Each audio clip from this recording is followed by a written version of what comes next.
Everyone, कैसे हैं आप? सब ठीक हैं? तो चले जी, हम चलते हैं वीकली एनालिसिस की तरफ। इस हफ्ते की जो है गोल्ड की मूवमेंट पे बात करते हैं।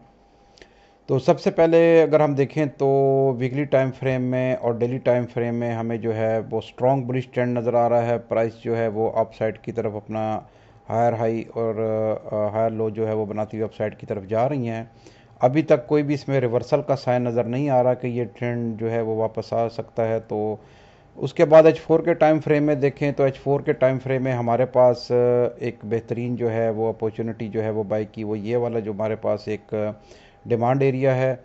और इस वीक भी जो इसके, अगर हम इसके ट्रेंड की बात करें तो इस वीक भी जो एक्सपेक्टेड ट्रेंड है ज़्यादातर बुलिश के ही चांस है। और प्राइस जो है वो 2775 और उसके बाद तकरीबन 2800 को जो है ये टेस्ट कर सकती हैं इस वीक।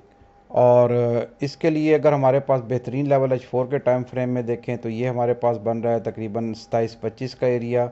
27-25 से जो है हमें अच्छी बाइंग जो है वो देखने को मिल सकती है।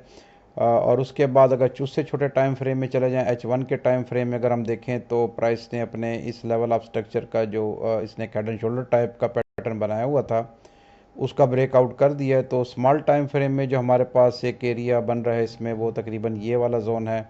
तो अगर तो प्राइस अपने इस एरिया का टेस्ट करने के लिए आती है, ये तकरीबन प्राइस आपकी बनती है 2735 का एरिया। तो यहाँ से जो है हमें एक अच्छी जो है वो अपसाइड की तरफ जो है वो मूव देखने को मिल सकती है। तो बाकी जो है मंडे को इस पर मज़ीद डिटेल से बात होगी। तो इस वक्त का हमारे पास जो है सेटअप यही है।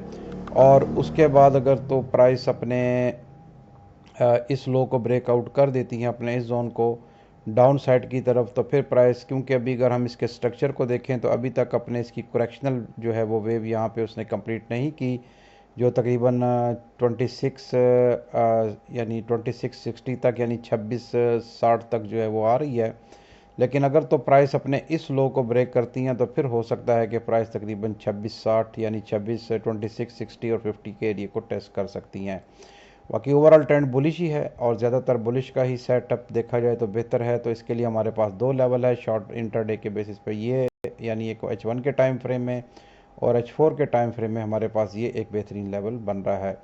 इसके ब्रेकआउट्स करने के बाद फिर प्राइस आपकी डाउन आ सकती हैं। तो चलें जी, फिर मिलते हैं हम मंडे को, इस पर मज़ीद डिटेल से बात करेंगे प्लस प्रैक्टिकल। तो अभी मुझे इजाज़त दीजिएगा। Thank you for watching, good luck and take care. अस्सलाम वालेकुम।